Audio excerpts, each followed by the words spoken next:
right. Okay, so let's go ahead and get started. I just want to remind everyone we are broadcasting live on YouTube, so please don't disclose any patients' names or HIPAA-protected information, obviously. So I'm Deborah. I'm one of the members of the SWAT committee, and we are broadcasting from Swedish, Cherry Hill, and some people are watching from or at Evergreen in Kirkland. So today we're going to be learning about KCI SLED's new inpatient wound vacuum called the VeriFlow. And I'm not going to tell you anything more about it because I don't know much about it. I'm not inpatient. So that's for today. Did you? Oh, yeah, you misspelled something. That's okay. Next month we have SWAC. It is the second Thursday of May, which I believe is May 14th. I could be wrong. We are going to be hearing a speaker from Computech on bioburden, and because that will be a vendor-provided speaker, we won't be able to broadcast on YouTube. So we'll have to do those in person. They're frozen. What was that? They're frozen over there. They're frozen over there. Tell them to refresh their browser. Sorry, we're having a little technical difficulties. None of us are tech gurus. So again, next month will be SWAC in Evergreen, and we'll be learning about bioburden. So if Sean can get up here and stop eating, I will turn the microphone over to him, and he's going to tell us about VeriFlow from KCI. I'm really sorry. I thought I had. No conflict. That's my conflict of interest. But otherwise, I'm kind of here just to help you guys out and teach. Objectives. I kind of want to go over what wounds would be appropriate for VeriFlow therapy. There are new and different foams, so I want everyone to be aware of what they are and what we would use them for, and why we would use them. In addition to that is what the appropriate irrigation solutions would be, and how we would then set up the machine, and any issues of troubleshooting with the application of VeriFlow. So I'm maybe going to start right here. Right now, VeriFlow therapy is only approved for in-hospital use. I understand we have a lot of people who work in environments that are not inpatient, but hopefully at least you'll understand what it is, why it was using, if you do see that it was used. My understanding right now is there's not a current plan to approve it for the outpatient, and Kate kind of gave me the nod there. So just an idea of, so if you see it, if you hear about it, you know why it was and what it was. For those of you who work inpatient, this will help you understand a little more. So I did want to start with the traditional VAC contraindications. So of course you don't want to put it on organs, blood things, wounds of malignancy, untreated osteomyelitis, fistulas, scar present, and sensitivity to silver, and which is kind of the general ones. You all work with VACs, hopefully, in some aspect. That's what you should know. The more specific ones for VeriFlow. So we don't want to use it on any unstable structures like the chest wall or non-intact fascia. We don't want to use it on patients with an increased bleeding, fragile hemostasis, or if hemostatic agents have been used in the base, like a gel thrombin. Flaps, grafts, fistulas, kind of same thing. Or if they're having a lot of exudate output. Big ones are unexplored tunnels, undermining, or open body cavities. So I guess the real key here is if you don't know where it goes, you want to be very cautious about where you're putting it, which is especially a consideration for the abdomen, where we want to be cautious where we're putting that fluid in. If you don't know, don't do it. Make sure you're kind of figuring out where. It also is essentially an intermittent vac because it's going to instill and then it's going to pull back. So if it needs continuous, Veriflow is not appropriate. And the last is it's not appropriate on bioengineered tissue. So for a lot of this, I'm kind of cribbing stuff, and so this is just a basis of what is the indication? Why would we do this? So first indication is if we have a lot of dirty infected wounds, this is a situation where we can clean it on a consistent basis. So in addition to instilling with normal saline, we can also instill with antimicrobial solutions, other cleansers. So we'll kind of keep going into that of what we would use it for and what dressings it would be appropriate for. One of the key things here is a wound with more than 20% contraindicated for VAC use. That's no longer the case because of Veriflow. If it has a lot of slough, it might be indicated for Veriflow. Otherwise, it's a VAC, encouraging granulation, you're going to get VAC-y things.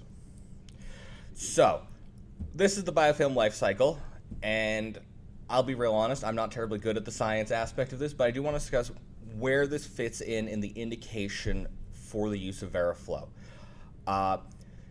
We know that when biofilm gets pretty tough, sharp debridement is the indicated form to break it up.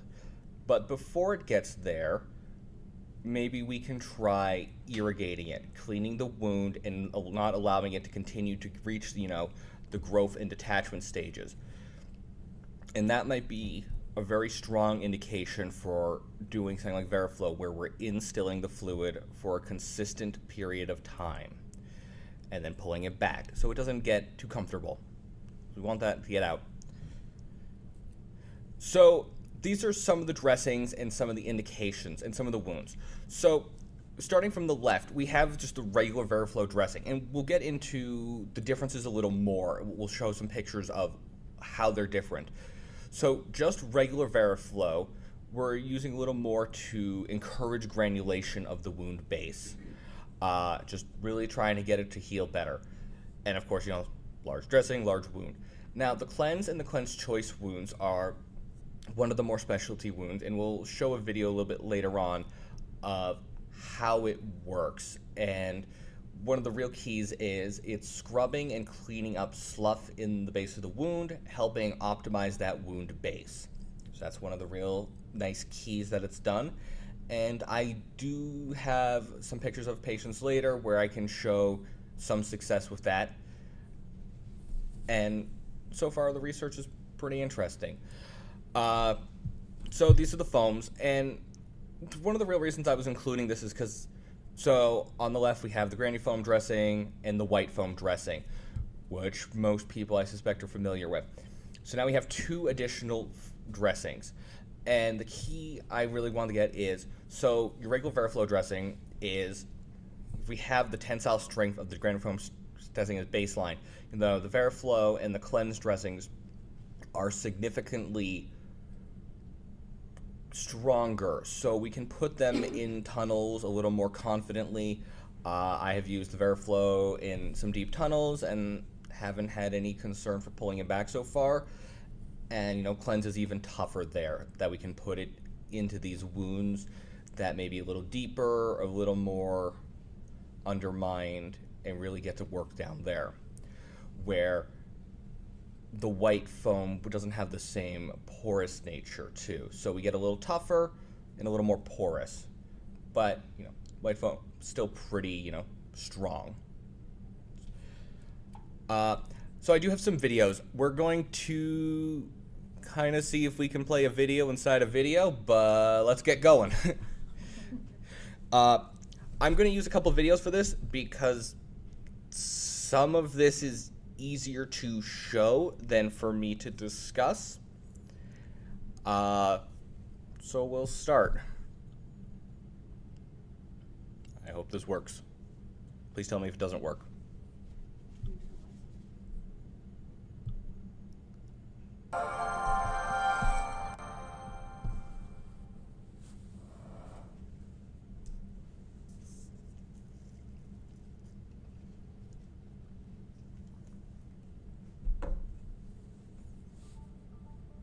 At Acelity, we understand that it takes more than medicine to heal complex acute and chronic wounds, Pausing. such as Okay, not playing. ongoing clinical training, exceptional customer support and service, in addition to cutting... We can't see it, Hey, okay. but they can see it on YouTube.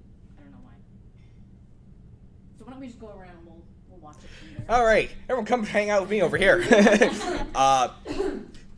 For all you back there, we can't see it in-house, but you guys can see it. So we're all going to pause real quick so everyone can come hang out with me at this computer. We're going to say hi to everyone. Please wave. research. It takes care beyond the wound.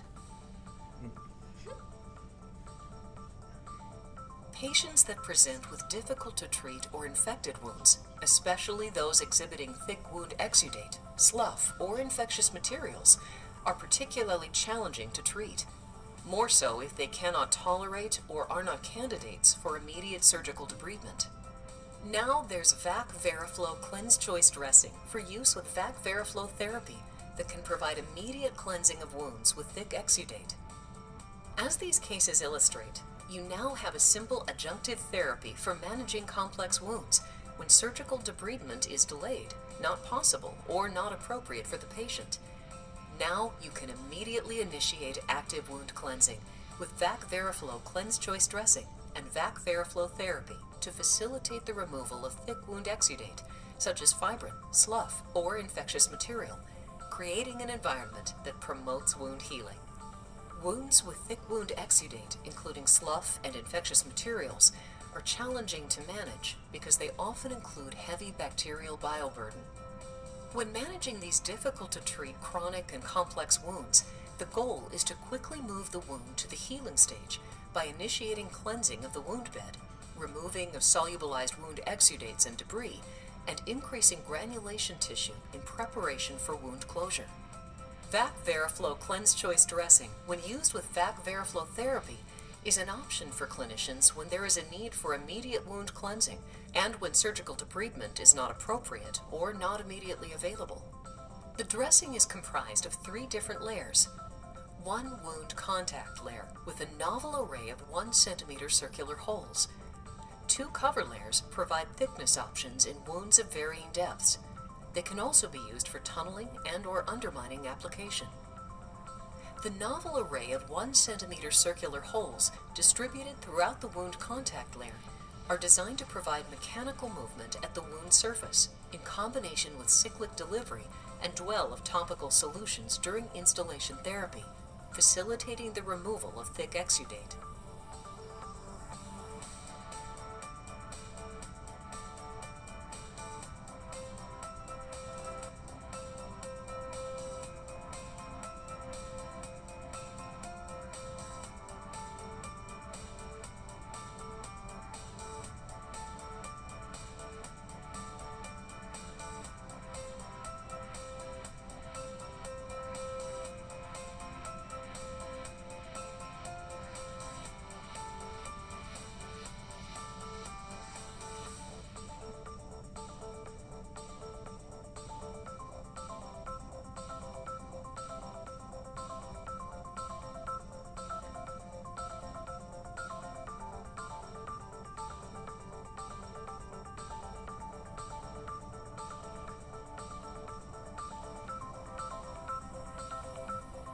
The cyclic delivery of VAC Veriflow therapy to the wound bed facilitates the solubilization of wound debris, while the novel VAC Veriflow Cleanse Choice Dressing acts to facilitate the disruption of the solubilized materials in the wound bed. This combined effect cleanses the wound and helps prepare the wound bed for primary or secondary wound closure.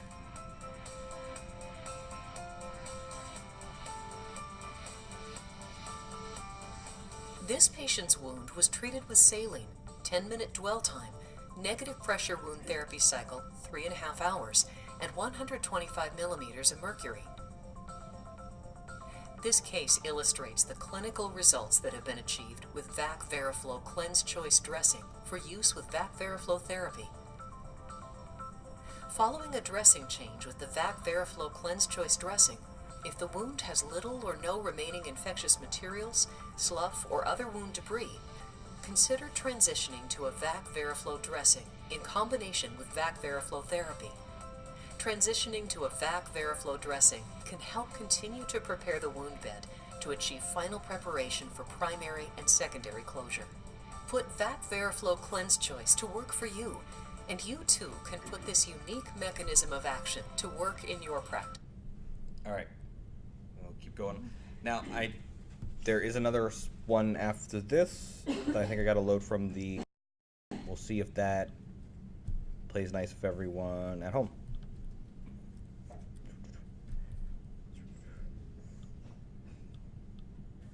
How do I desktop again? Because Mac. Oh, you just gotta go up and play the. No. Because this video. Oh, I see what you mean. I just minimize everything. Hi everyone. So then, which one you want? This one. Yeah, I'll need to come back up again. We'll see.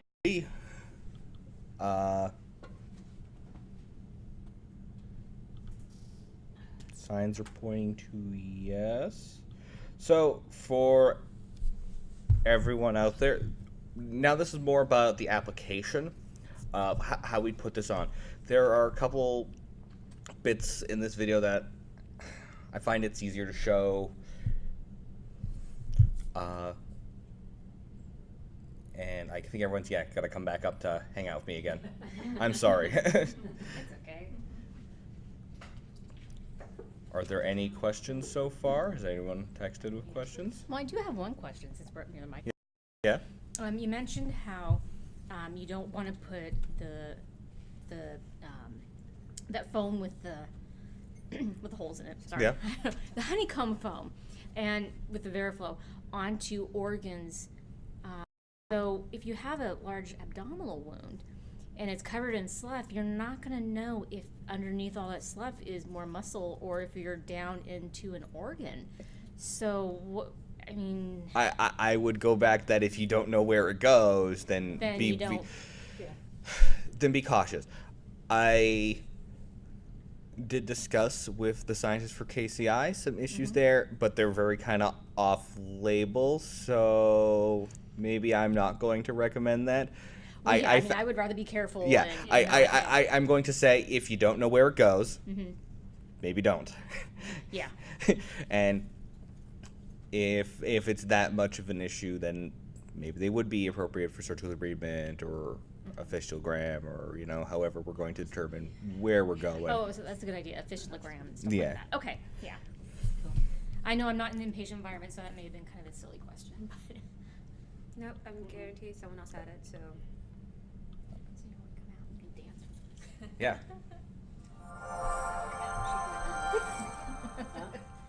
Are we gonna dance? Oh, I thought you did.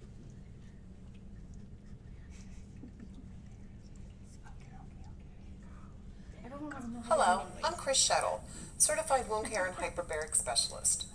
In this video, we will be discussing the VAC Veriflow Cleanse Choice Dressing for use with VAC Veriflow therapy. Please see the Selecting and Applying VAC Veriflow or VAC Veriflow Cleanse Dressing video to learn more about VAC Veriflow Dressing and VAC Veriflow Cleanse Dressing.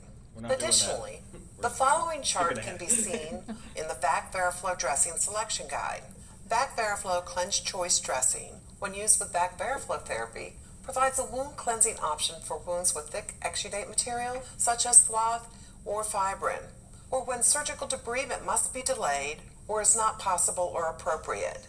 It is designed to soften, separate, solubilize, and facilitate the removal of infectious material, helps to evenly distribute the topical wound solution, and has increased tensile strength when compared to VAC therapy dressings. Please remember, the presence of slough or fibrin is not a contraindication for the use of VAC Veriflow therapy. The VAC Veriflow Cleanse Choice Dressing is a block of foam, pre-split into 3 layers. This multiple layer design allows for conformability and can accommodate wounds with varying depths. You place the contact layer on the base of the wound and select one or both of the covered layers to place on top, depending on the depth of the wound. If the wound has a greater deficit than the kit can fill, You can use additional VAC Veriflow dressings to complete the wound dressing. Although the VAC Veriflow Cleanse Choice dressing is gray, it does not contain silver. All VAC Veriflow dressing kits contain the VAC Veritrac pad, foam, 3M Cavalon No Sting Barrier Film, a wound ruler, and VAC Advanced Drape. This drape has an increased moisture resistance compared to VAC drape to help minimize the risk of leaks. The VAC Veritrac pad all-in-one system incorporates tubing for topical fluid delivery and tubing for exudate and fluid removal through a single pad. Let's see how to apply a VAC Veriflow Cleanse Choice dressing to a wound. Before beginning therapy, thoroughly clean the wound and peri-wound area per physician order or institutional protocol. Make sure the skin is dry before applying the 3M Cavalon No Sting Barrier Film. Wipe a uniform coating of film over the entire peri-wound area. Assess the wound dimensions, including undermining or tunnels. Be sure to protect sensitive structures, vessels, and organs. Cut a thin or thick cover layer of foam to fill any tunnels and undermine areas that may be present. Then cut the wound contact layer as needed. So I'm just going to pause real quick, and one of the about these two other layers is we can use that, like our white foam in this case, for tunnels and undermining, like to really emphasize that. So where we might not use white foam with the Veriflow, we have the Cleanse thicker foams to perform that same role. Not the contact layer. Not the contact layer. Don't use the contact layer like that. To cover the entire wound bed and gently place it in the wound. Remember, VAC Veriflow therapy foam must be sized and placed into the wound in direct contact with all surfaces of the wound. Cut either the thin or the thick cover layer as needed to fill the wound depth and gently place it in the wound on top of the wound contact layer. If the foam requires cutting, do not cut the foam over the wound. Apply the VAC Advanced Drape to cover the dressing in an additional 3 to 5 centimeters of intact skin. Pinch the drape and cut a 2.5 centimeter hole through it, large enough to allow for removal of fluid and exudate. You do not need to cut into the foam. Next, remove the backing layers 1 and 2 from the SensorTrack pad. Place the SensorTrack pad opening directly over the hole. Be sure to position the tubing to allow for optimal flow. Pull the blue tab to remove the stabilization layer. Record the dressing change date and number of foam pieces used on the foam quantity label and place it in the patient record. It is important to also document on the dressing itself the date, your initials, and the number of foam pieces. Once the VAC Veritrac pad is in place, connect the VAC Veritrac tubing to the therapy unit. One tube connects to the canister for negative pressure and fluid removal. The other tube connects to the VAC Verilink cassette for fluid delivery. Now that your VAC Veriflow dressing is in place, please watch Choosing Compatible Solutions for use with VAC Veriflow therapy. All right, and we're going to move on to the next one. Well, we actually will come back to that video later. So, for the most part, as we can kind of see, it's very similar to our usual VAC. Whoa.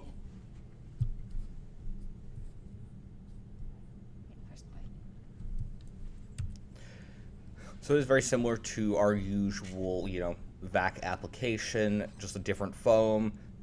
We're doing a little more dirty than we might usually do. So I did want to discuss, I think, important question I've seen a lot of nurses ask is, how frequent are we doing this? So here at Swedish, we are doing this Monday, Wednesday, Friday, 3 times a week. The dressing should be changed every 48 to 72 hours. And the cassette. So we'll kind of come back to the cassette, but essentially think of it as IV tubing. It's a spike.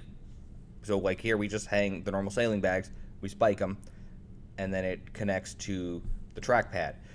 So Swedish policy is 72 hours for, intermittent IV fluids, 96 hours for continuous. I am treating the cassette essentially like IV tubing. Looks like IV tubing, I'm going to treat it like IV tubing. So the short version is we're not really doing Tuesday, Friday, Monday, Thursdays. You can get an extra day out of it. We can go up to that like 96-ish, 72-ish. But that's really stretching it. I really wouldn't do that. When we're doing it here, we're doing this very frequently. So that is a consideration. But if you're looking at somebody's wound very frequently, you're only adding a few more steps with the change, you know. So this is just a good video about, we're going to discuss some of the compatible solutions. Here at Swedish, we're only using normal saline, so I will only speak to using normal saline. There is some considerations for other solutions that I will discuss in reading the literature, but we'll kind of go this, and this will kind of also help with us just showing how much is kind of what we're getting into. How much solution am I using? So kind of like before, everyone's got to come back up even though they got all comfortable again. We're gonna work out.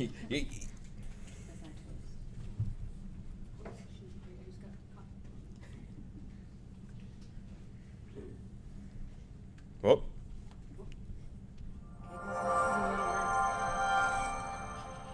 So whose turn is it to be in the middle? Okay. Be in the middle this time. Hey, get to not be on screen. There you go.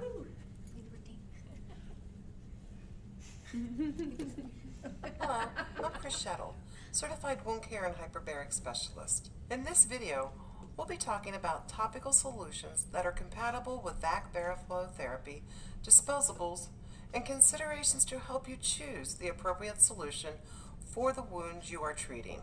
When choosing a topical wound solution, the first step is to thoroughly assess the wound in front of you. Ask yourself, what does this wound need today? Then you can select the most appropriate topical wound solution to meet that need. You'll also want to confirm the solution is FDA cleared as a topical wound solution and compatible with VAC Veriflow therapy disposables. Remember, always consult with the treating physician about the solution you choose. Also, some have specific dwell times and concentrations, so make sure you read the solution container label before beginning therapy. Let's take a closer look at some of our options. Saline is widely used for a variety of wound types, so it's a good choice if you're just bringing VAC Veriflow therapy into your practice. Once you get comfortable with the system, you can consider expanding your solution choices. One thing to remember is that saline can be used on infected wounds, but it should be used in conjunction with good clinical practice, such as use of antibiotic therapy and surgical debridement. Saline may be appropriate if the patient has received an aggressive operative debridement with little to no remaining infectious material, slough, or wound debris. It can also be used if no other topical wound solution is approved for use in your facility. However, if you're using normal saline and you're not seeing an adequate reduction in wound bioburden in post-debridement culture results, you may want to consider another compatible topical solution. In addition to isotonic solutions like saline, other possible solutions that are compatible with VAC Veriflow therapy include hypochlorite and sulfur-based solutions, silver nitrite, biguanides, acetic acid, and lidocaine hypochlorous.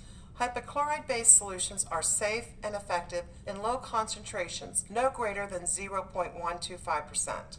Silver nitrate is another compatible solution. It comes under various trade names at 0.5% concentration. There is published literature of its use in open and infected wounds. Be aware that silver nitrate is light sensitive, so the VAC Verilink cassette installation tubing must be protected from the light during use. Sulfur-based solutions come under the trade names mafenide acetate and sulfamylon.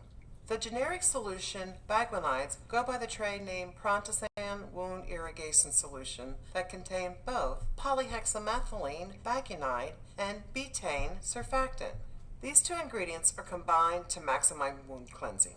Polyhexamide functions as a preservative that inhibits the growth of microorganisms in the bottle. Betaine is a surface active cleanser that provides immediate debridement. Acelity distributes a 1,000 milliliter bottle that comes with a hanger and spike adapter. Lidocaine, in concentrations of equal to or less than 0.1% in saline, is another compatible solution that goes under various trade names. Acetic acid goes by the trade name acetic acid irrigation USP. Used in concentrations equal to or less than 0.25% in sterile water. After choosing a topical solution, you'll attach VAC Verilink cassette like we are showing you here. Listen for the cassette to click into place, indicating it is securely attached. Next, extend the solution arm. Use the hanger arm extender if needed. Then attach the 500 ml or 1000 ml canister. Make sure the canister also clicks into place. You may choose to use an IV bag or irrigation bottle to hold your installation solution. If using a solution in an irrigation bottle without a spike port, the screw cap on the bottle can be replaced with the irrigation bottle cap adapter provided with the VAC Veralink cassette. This adapter was designed for use with irrigation bottles with a 38mm neck and do not have a spike port. Once the cassette and irrigation bottle cap adapter are in place, spike and hang the solution container. You will notice there are two tubing lines on the VeraTrack pad. The thinner of the two is the ingress or installation line that will bring the topical solution into the wound. Connect this one to the Veralink cassette. The thicker one is the egress or negative pressure line that will remove topical solutions and wound exudates from the wound. You will connect this one to the canister. Once you have connected both, you can initiate therapy. If the solution runs out, a bag or bottle empty alarm on the VAC Alta system will alert you to change it. To change the solution, remove the empty bag or bottle and attach the new one. Then place it back on the hanger arm. On the therapy unit, select Log to enter the bag or bottle change, then select Reset to return to the home screen. Ensure the therapy is on by checking the status bar. If the solution bag or... Oh. So I did want to show something real quick because I don't get to really show it as much later on. So it's really difficult for everyone probably to see right here, but there's a button here called Dressing Soak. And what that's really nice for is it will start an irrigation cycle, which is really nice to do before you remove it from someone to moisten it up so it's not so painful. It'll irrigate for the period you have set. We'll get into settings later. And then it will draw back, and then it pauses, which was great for setting it up if you're just going to like start someone.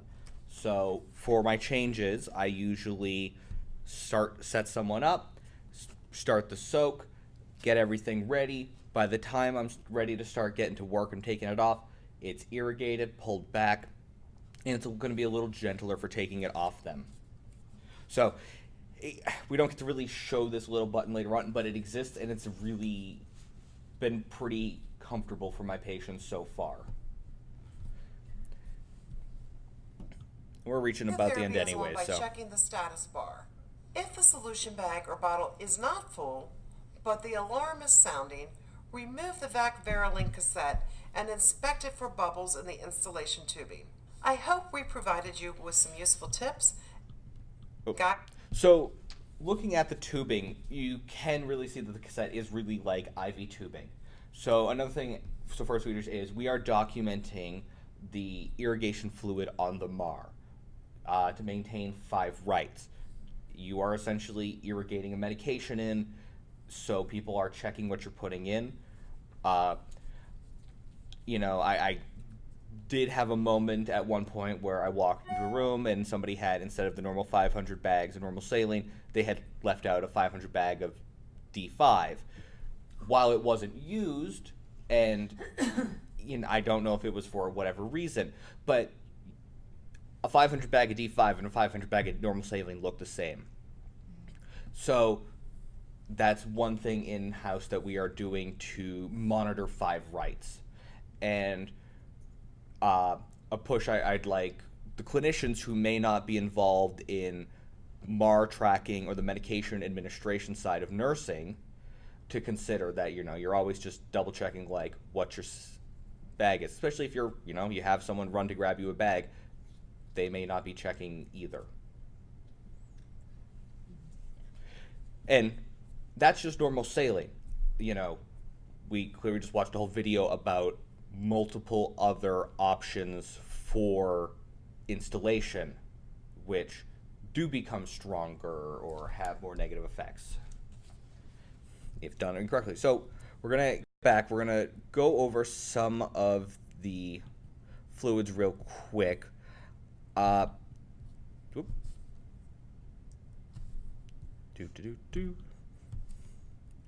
So one thing I did, and you guys don't want to go too far, probably, but for everyone else, one of the things I will say that I did find interesting reading the literature. So with Dakins, or hydrochloride base, in a strength stronger than quarter strength, it was noted to break down the foam. So quarter strength, good, but you don't want to go higher than that. Also, extended use of Dakins can be cytotoxic too. So, not go into town with it forever, that you're considering going back to normal saline or another solution. This is copied from a lot of the KCI Provide literature of what's been tested. Like I said, my experience is only with normal saline, and that is all we're approved for here at Swedish. My understanding, there are other facilities that have had success with other solutions they are very happy with, but I really can't speak to them. So now I want to kind of go into how you choose your settings, because I think one of the key things is, well, I put my dressing in, I hooked everything up. How much is too much? Because leakage is a concern. You can overfill this. And determining how much to put in is key. And what's nice is we can kind of use this a little bit to show one of the nice signs of when to maybe hold back. So I'm going to get the video. Does anyone have any questions? No one's texted me so far. Anyone in the room have questions? Nope? Okay.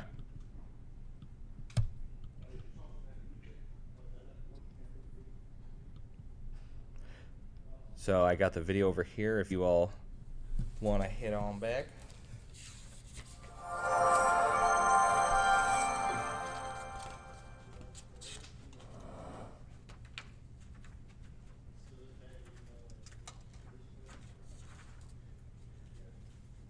Hello, I'm Chris Shuttle, Certified Wound Care and Hyperbaric Specialist.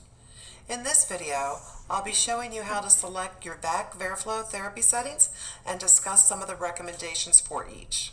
After you choose to apply VAC Veriflow therapy, there are 4 main factors to consider: the installation solution, the dwell or soak time, how long the installation solution stays in the wound, the therapy cycle time, how long is a negative pressure applied between dwell cycles, and the amount of negative pressure as measured in millimeters of mercury. Of course, we also want to take into consideration the therapy goals, the location, and the condition of the wound. VAC Veriflow therapy default settings are in line with physician recommendations and are suitable for most wounds. So it's easy to start with the default setting, then adjust the settings at the dressing change if needed. Let's go through things to consider when we want to change the default settings. First, let's consider which solution to choose. Normal saline may be appropriate if the patient has received an aggressive operative debridement and there's little or no remaining infectious material, slough, or wound debris. On the other hand, if the patient has received extensive debridement, but the reduction in wound bioburden is inadequate or normal saline has not achieved the desired results, you may want to consider a compatible topical wound solution. Next, let's look at the dwell time. Dwell time differs depending on the solution being used. How to choose a solution. Each installation cycle allows a topical wound solution to dwell in the wound for a prescribed amount of time. Most clinicians select a soak time between 10 and 20 minutes. The soak time is, however, variable within a range of 1 second to 30 minutes, depending on the type of solution you choose and the size and location of the wound. And make sure to follow the manufacturer recommended soak times for topical or other wound solutions. Next, let's look at a VAC therapy cycle time. For most wounds, a VAC therapy cycle time of 2 to 4 hours between dressing changes is most common and recommended by the same panel of physicians. However, with larger wounds or wounds in challenging locations like a foot or sacral area, frequent installations may increase the risk of leaks. There are a couple ways to mitigate this. We can increase vac therapy time, thereby reducing the number of installations per day. Or we can reduce the soak time for each installation and increase the cycle frequency. Finally, let's consider the amount of negative pressure. For most wounds, a pressure setting of negative 125 millimeters of mercury is suitable. However, depending on the size and location of the wound, this setting can easily be adjusted to meet treatment goals. So how do you know if the therapy is working? There are a couple of signs to look for, depending on the individual therapy goals. For example, there's sufficient robust granulation tissue in the wound bed to allow primary closure. The wound has progressed to a stage that it can be covered with a flap or a graft, or the wound is ready for conventional negative pressure wound therapy or other advanced wound dressings. For more product demos and helpful application techniques, visit Acelity.com. Thank you for watching.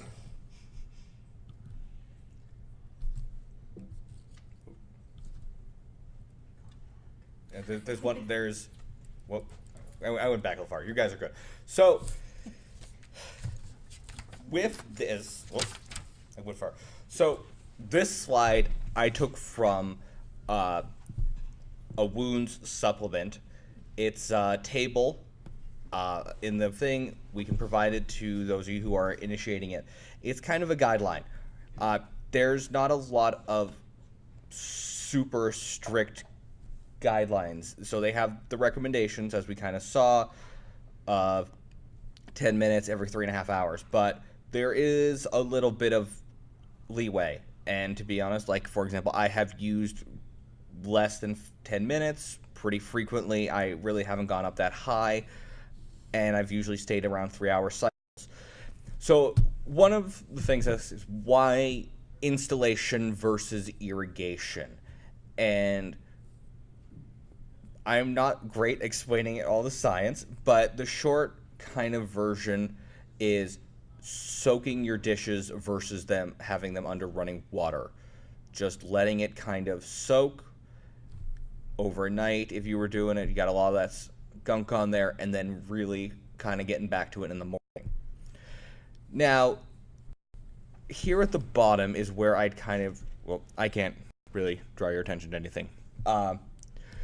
Now, here at the bottom, I'd kind of, where it says, so if you have a dirty wound, that's when you're going up. Longer soak time and more frequent. If you're trying to increase granulation, so you're using just regular Veriflow versus like the Cleanse Choice, then you might do a shorter soak time, less frequent. And that's kind of been the separation I've gone with so far, is I've had some success with shorter soak times, less frequent. And it is a consideration if you have had an issue with leakage, for example.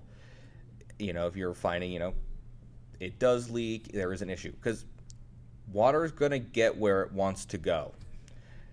I assume everyone's kind of had that issue in their practice. Water's going to do what it wants to do. That's why we have the Grand Canyon. But I will say, if people would like this table, to either reach out to Kate or Kira from KCI, they can help provide you with. This has kind of been the guidelines I've gone with, but a lot of it is clinician judgment too. So you're not going to find a very homes, what solution, how long, and now we're filling it. This would be our last step before we kind of get to head off to the next patient. And now everyone's got to come back and hang out with me again. I did promise them my shower today.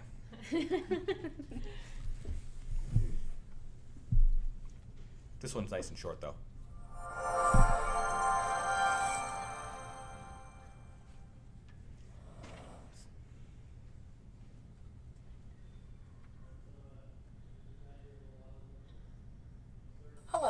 Chris Shettle, Certified Wound Care and Hyperbaric Specialist. what? In this video, we will be using the PhilAssist tool of the VAC Ultra 4 therapy system because it's sometimes difficult to gauge. Quick warning. There's a part in this that I want to use, but I've kind of had trouble with the video at points. I'm hoping it works, but there's a bit where the other version I had was flashing black and white. The volume of fluid you need to instill into a wound, we developed the PhilAssist tool.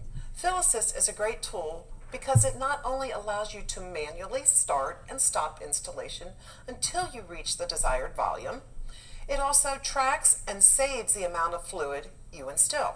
Let's see how it works. We'll demonstrate using the PhilAssist tool after the wound has been dressed and is connected to the VAC Ultra 4 therapy system. First, select VAC Veriflow Therapy on your device. Select OK on the Confirm Settings screen to select default settings for VAC Veriflow Therapy. PhilAssist begins with the Seal Check Leak Detector. This drawdown prepares the seal between the VAC Advanced Drape and the peri-wound area, minimizing the risk of future leaks. And it really can take up to that 2.5 minutes. Once you feel like you got a good seal and you're not troubleshooting anything, it's probably good to start cleaning out, doing what you got to do. Because even if it has a good seal, it'll still double, triple check. It'll take its time. Seal has been achieved, PhilAssist will proceed to step 2. Select the Start Stop button to start installation. The system will automatically prime the VAC Verilink cassette tubing to remove the air and will start instilling into the dressing. Select the Start Stop button again to stop the flow of the solution when a suitable fill volume has been delivered to the wound bed.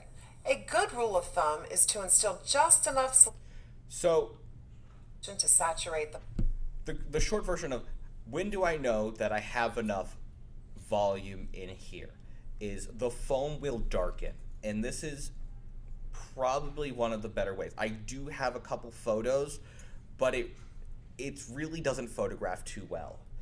And for everyone at home, I would load up this video and watch this section a few times. You can see it starting to get darker around here. I will typically start a little higher on a person's body. I will bridge up and then down to the wound so I can track a little bit to see the edges get darker. What do you mean bridge up? So, anatomically. So I will show on a patient who has like a groin wound where I'm doing a little bit on the abdomen. So when I tell the top of the foam is starting to get this little bit of darker, then I have filled the wound enough.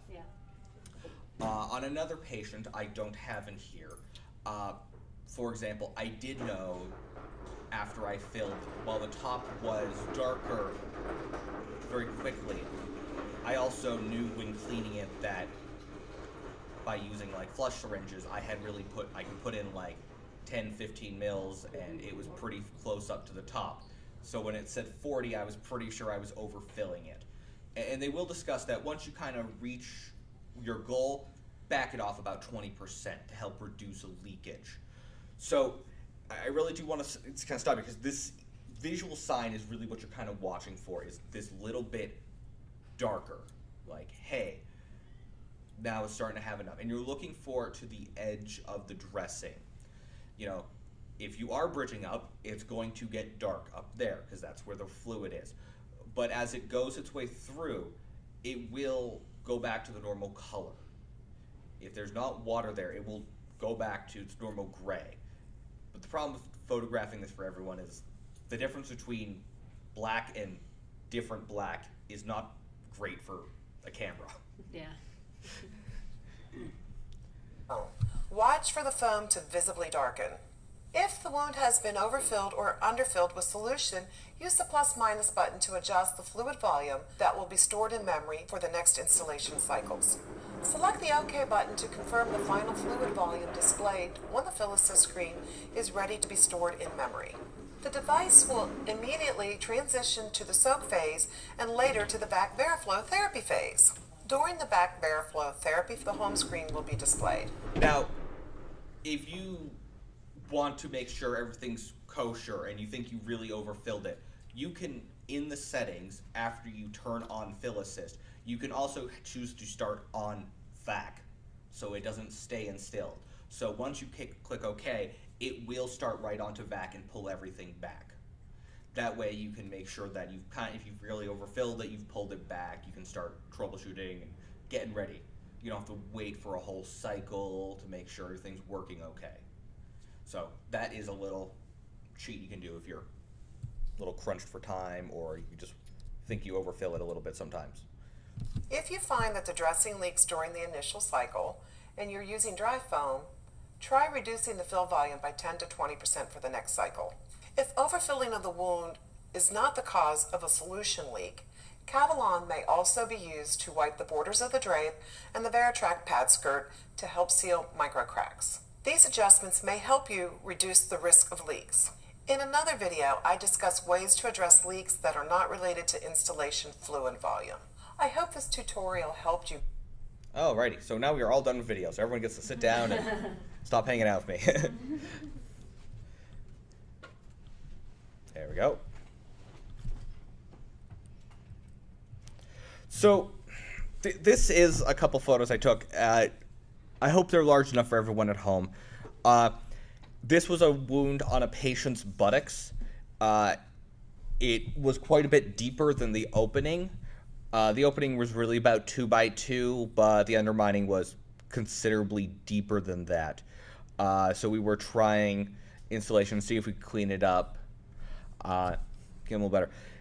Where you can kind of see in the rightmost photo the darkening between the cleanse foam and at the very bottom where all the fluid has. And this is what I was meaning by anatomically going a little higher.